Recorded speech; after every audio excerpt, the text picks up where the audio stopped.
Assalamualaikum warahmatullahi wabarakatuh. Selamat datang di Laboratorium Teknologi Pasca Panen. Perkenalkan, nama saya Isti Nabila Hasna dan rekan saya Helmi Halim Arsyad. Pada pertemuan kali ini kita akan membahas tentang materi daging dan ikan. Kepada seluruh praktikan diharapkan untuk membuka modul yang sudah diberikan. Pengujian pertama pada materi daging adalah pengujian komposisi fisik karkas ayam. Sampel yang digunakan pada pengujian ini adalah ayam ras, ayam buras, dan alat yang digunakan adalah timbangan, pisau, dan yang terakhir talenan. Lalu selanjutnya, timbang berat ayam utuh dan didapatkan hasil berat ayam utuh sebesar 1020 gram.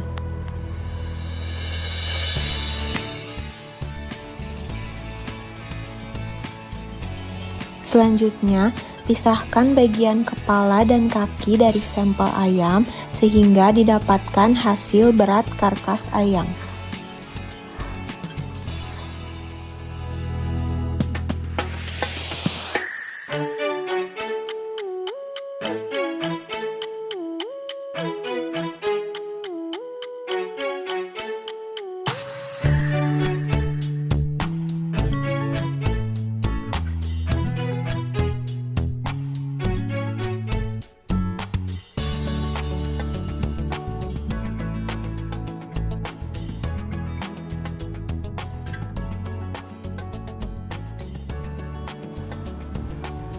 Karkas yang telah dihasilkan ditimbang dan didapatkan hasil berat karkas sebesar 800 gram. Lalu selanjutnya, timbang bagian kepala dan bagian kaki dari sampel ayam.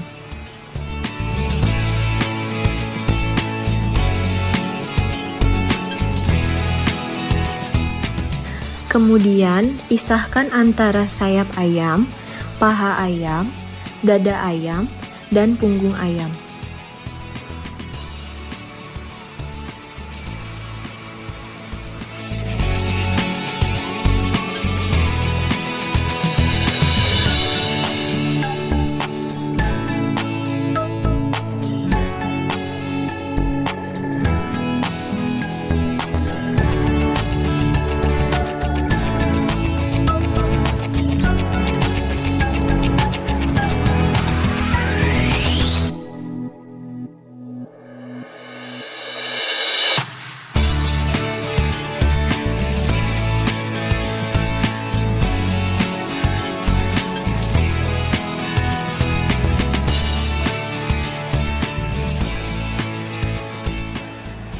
Setelah pemisahan tadi, didapatkan sayap, paha, dada, punggung, kepala, dan kaki. Kemudian timbang masing-masing bagian ayam. Yang pertama dari sayap, lalu yang kedua paha,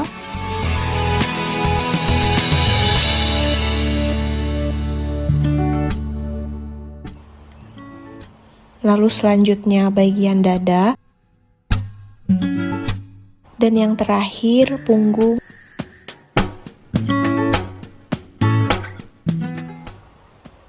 Kemudian, pisahkan bagian kulit, jaringan, daging, lemak, tulang dari sayap, paha, punggung, dan dada ayam.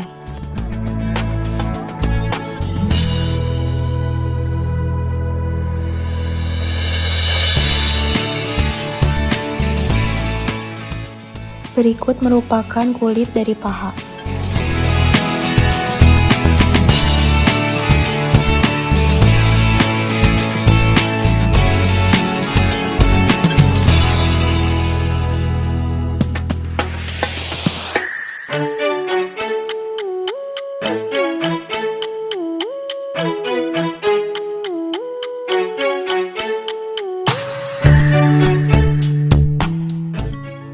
Berikut merupakan jaringan dari paha.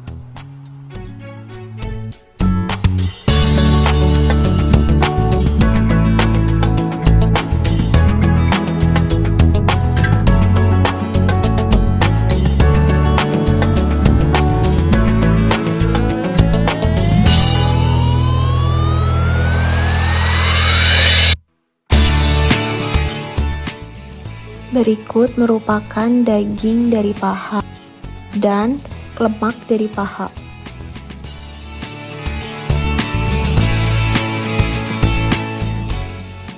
Lalu berikutnya merupakan tulang dari paha.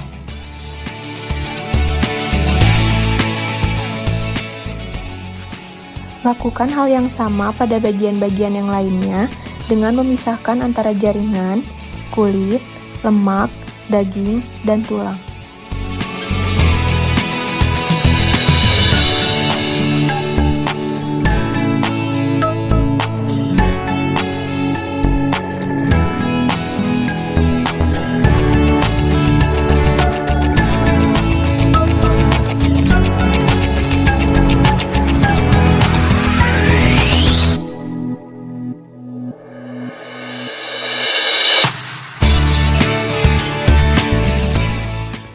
Berikut merupakan kulit dari sayap, jaringan dari sayap, daging dari sayap, lemak dari sayap, dan tulang dari sayap. Lalu terdapat kulit dari paha, jaringan dari paha, daging dari paha, lemak dari paha, dan tulang dari paha. Lalu selanjutnya ada kulit dari dada, jaringan dari dada, daging dari dada, lemak dari dada, dan tulang dari dada. Lalu selanjutnya ada kulit dari punggung, jaringan dari punggung, daging dari punggung, lemak dari punggung, dan tulang dari punggung. Kemudian, timbang masing-masing bagian kulit, jaringan, daging, lemak, tulang dari sayap, paha, punggung, dan dada.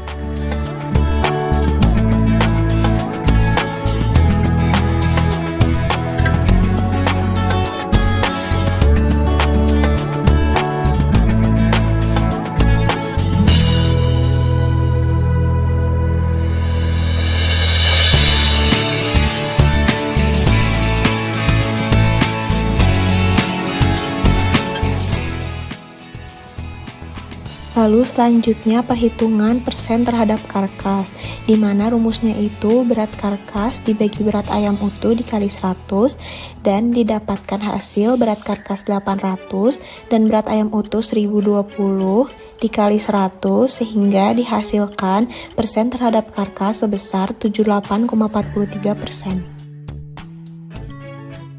Berikut merupakan hasil pengamatan penimbangan bagian-bagian karkas yang terdiri dari kulit, jaringan, daging, lemak, dan tulang dari sayap, paha, punggung, dada, dan dijumlahkan. Lalu selanjutnya merupakan tabel hasil pengamatan persentase terhadap karkas, di mana pada tabel pengamatan ini dilakukan perhitungan terhadap bagian kulit, jaringan, daging, lemak, dan tulang dari sayap, paha, punggung, dan dada.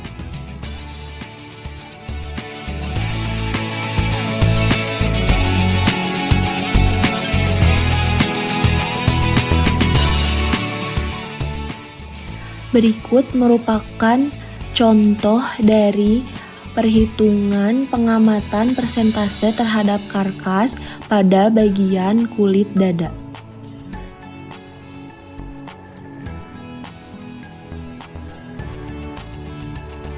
Di mana rumus dari persen kulit dada sama dengan berat kulit dada dibagi berat dada dikali 100%.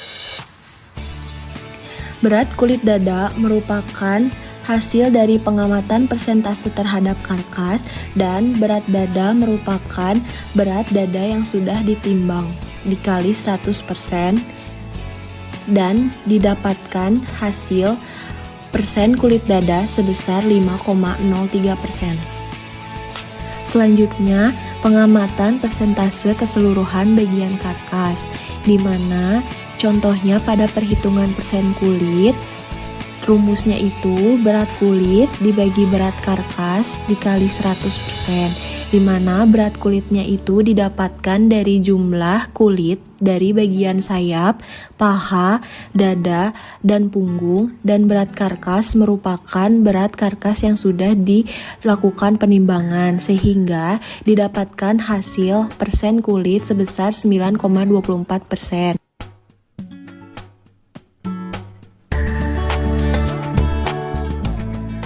Pengujian selanjutnya ada uji WHC.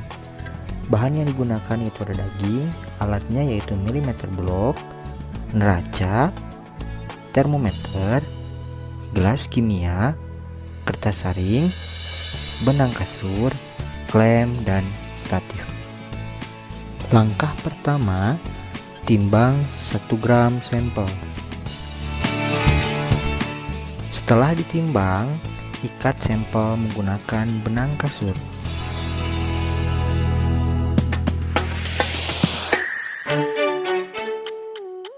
Setelah diikat, panaskan daging pada suhu 60 derajat Celcius selama 5 menit.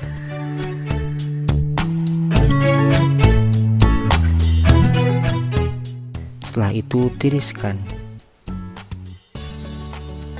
Setelah ditiriskan, simpan daging di tengah-tengah kertas saring, lalu lipat, dan setelah itu ditekan menggunakan talenan.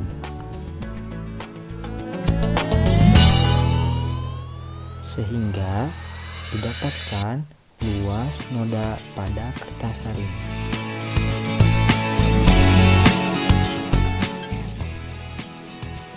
Lalu gunting luas noda yang didapatkan. Setelah digunting, jiplak luas noda ke dalam milimeter blok.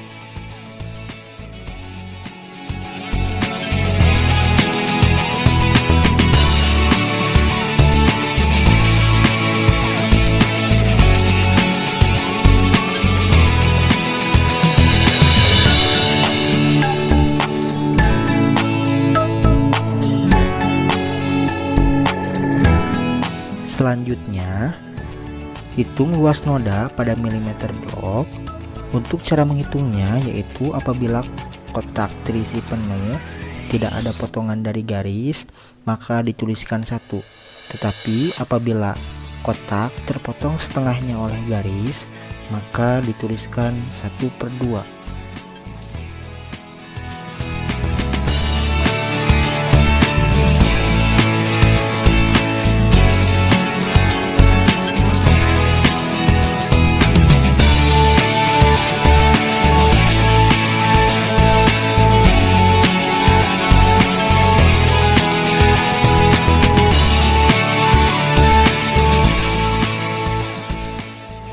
Untuk perhitungan persentase yaitu kita cari terlebih dahulu MgH2O nya, di mana rumusnya luas noda dibagi 0,0948 dikurangi 8. Untuk luas nodanya tadi didapatkan sebesar 37,5. Langsung masukkan ke rumus saja, yaitu 37,5 dibagi 0,0948 dikurangi 8 sama dengan 387,57. Setelah didapatkan MgH2O, kita langsung bisa mencari persen VHC nya. Untuk rumusnya yaitu MgH2O dibagi luas sampel dikali 100 sama dengan 387,57 dibagi 1000 dikali 100, didapatkan hasil 38,75. Pengujian yang pertama yaitu pengamatan struktur dan sifat fisik hasil perikanan. Alat dan bahan yang digunakan antara lain talenan, pisau, timbangan atau neraca, plastik sampel, dan ikan bawal. Sampel ikan bawal dilakukan penimbangan dengan menggunakan timbangan atau neraca yang sebelumnya sudah dialasi dengan plastik sampel. Setelah sampel digambar, kemudian sampel dikuliti bagian luarnya atau dibersihkan bagian sisik hingga bersih. Lalu, sampel ikan bawal digambar di hasil pengamatan dengan menyerupai bentuk aslinya. Sampel diamati. Untuk seluruh atribut yang akan diamati itu bisa dilihat di buku Muhtadi halaman 143. Untuk yang pertama yaitu ada warna. Dari sampel ikan bawal memiliki warna yang cerah. Yang kedua yaitu bentuk. Untuk bentuk bisa disesuaikan dengan yang ada di buku Muhtadi halaman 120. Sampel ikan bawal ini memiliki bentuk yang pipih. Kemudian yang ketiga yaitu insang. Insang dari ikan bawal tersebut memiliki warna yaitu merah cerah. Yang keempat yaitu sisik. Untuk sisik dari sampel ikan bawal ini dia memiliki sisik yang melekat kuat. Kemudian untuk yang kelima yaitu aroma. Dari sampel ikan bawal ini dia memiliki aroma yang khas ikan atau segar. Yang keenam yaitu tekstur daging. Nah, untuk tekstur daging ini diamati dari sampel ikan bawal memiliki tekstur yang kenyal. Selanjutnya yaitu pengujian edible portion hasil perikanan. Alat dan bahan yang digunakan antara lain timbangan atau neraca, kemudian talenan, pisau, plastik sampel, dan cumi. Mula-mula, sampel cumi dilakukan penimbangan, kemudian dicatat hasilnya sebagai berat utuh. Selanjutnya, yaitu pencucian. Sampel cumi dilakukan pencucian dengan menggunakan air mengalir untuk menghilangkan kotoran dan tinta-tinta yang masih tersisa di badan cumi. Setelah ditiriskan, baru dilakukan proses pemisahan bagian yang dapat dimakan dan yang tidak dapat dimakan. Untuk sampel cumi ini dilakukan pemisahan antara lain yaitu tulang rawan, kemudian isi perut, atau tempat penyimpanan tinta. Lalu, sampel cumi tersebut ditiriskan untuk menghilangkan sisa-sisa air yang masih ada di sampel. Setelah dilakukan pemisahan antara bagian yang dapat dimakan dan tidak dapat dimakan, kemudian dicuci untuk bagian yang dapat dimakannya saja, yaitu bagian kepala, tentakel, dan sebagainya. Kemudian yang terakhir yaitu adalah badan, dicuci hingga bersih.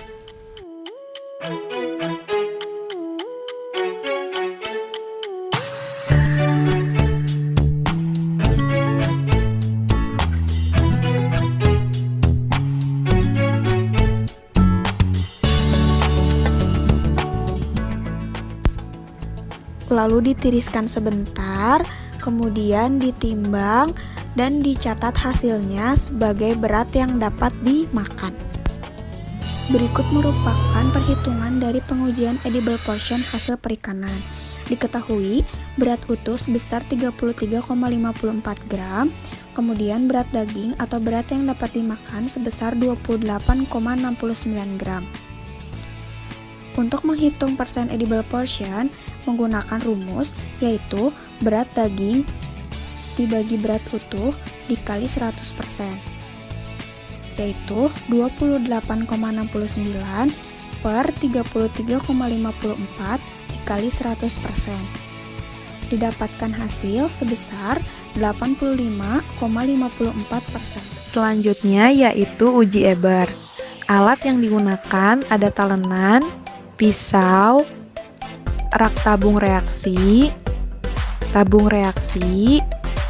benang kasur, timbangan, dan plastik sampel. Sampel yang digunakan pada uji Eber yaitu ikan bawal.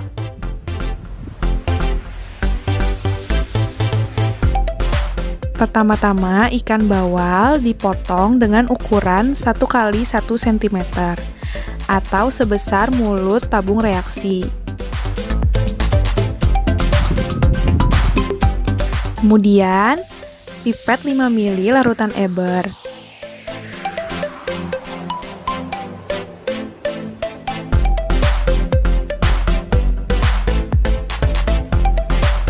Masukkan larutan eber ke dalam tabung reaksi.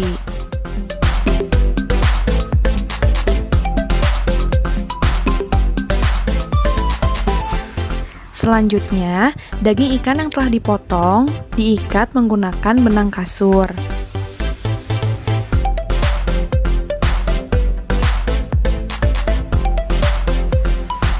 Daging ikan yang telah diikat dengan benang kasur dimasukkan ke dalam larutan eber.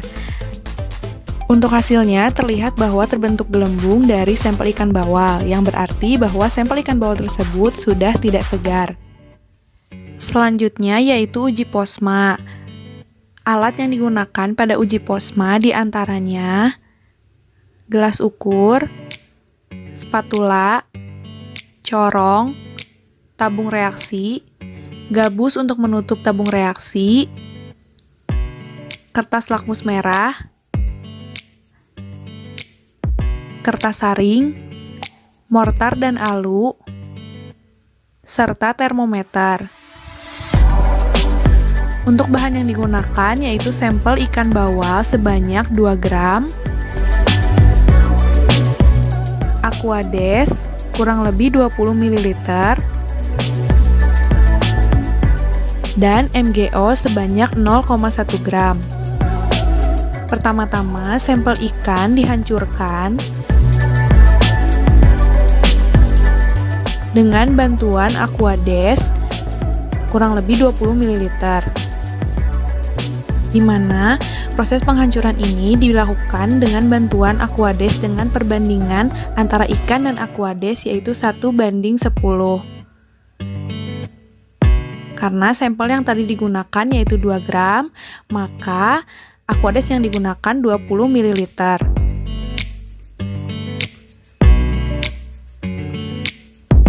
Setelah hancur, kemudian disaring dan diambil filtratnya kurang lebih 10 ml.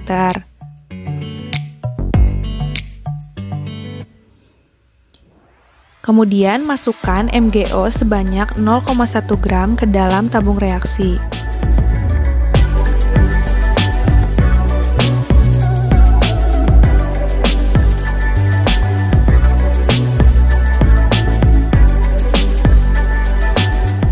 Lalu masukkan filtrat 10 ml ke dalam tabung reaksi.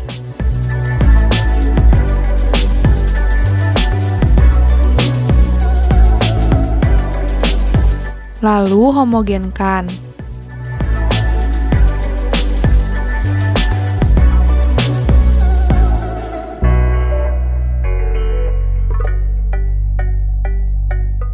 Setelah homogen, lalu sisipkan kertas lakmus merah pada mulut tabung reaksi dan tutup tabung reaksi menggunakan gabus. Kemudian, tabung reaksi yang berisi filtrat dan MgO tadi dipanaskan hingga suhunya 60 derajat Celcius. Setelah suhunya mencapai 60 derajat Celcius, tabung reaksi diangkat dan dilakukan pengamatan. Pengamatan dilihat dari kertas lakmus yang berada pada tabung reaksi. Apabila ada perubahan dari kertas lakmus yang semula berwarna merah menjadi biru, maka sampel ikan bawal tersebut sudah menuju busuk. Selanjutnya yaitu uji H2S. Alat dan bahan yang digunakan yaitu cawan Petri, kertas saring, pipet tetes, dan larutan PB asetat. Pertama-tama, sampel ikan bawal ditimbang kurang lebih 1 gram. Kemudian, sampel ikan bawal tadi dimasukkan ke dalam cawan Petri. Lalu teteskan 1-2 tetes larutan PB asetat pada kertas saring.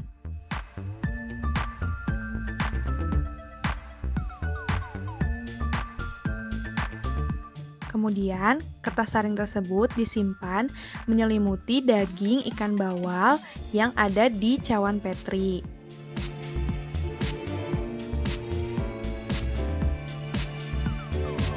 Lalu, cawan Petri ditutup setengahnya, seperti ini, dan didiamkan selama 30 menit.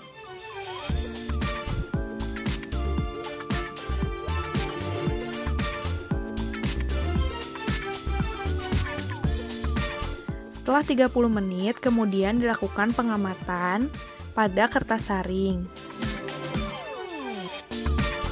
Pada kertas saring tidak terdapat bintik hitam atau coklat kehitaman yang menandakan bahwa sampel ikan bawal belum busuk. Sekian materi pada pertemuan kali ini. Apabila ada yang ditanyakan, silahkan tanyakan pada sesi tanya jawab yang akan datang. Wassalamualaikum warahmatullahi wabarakatuh.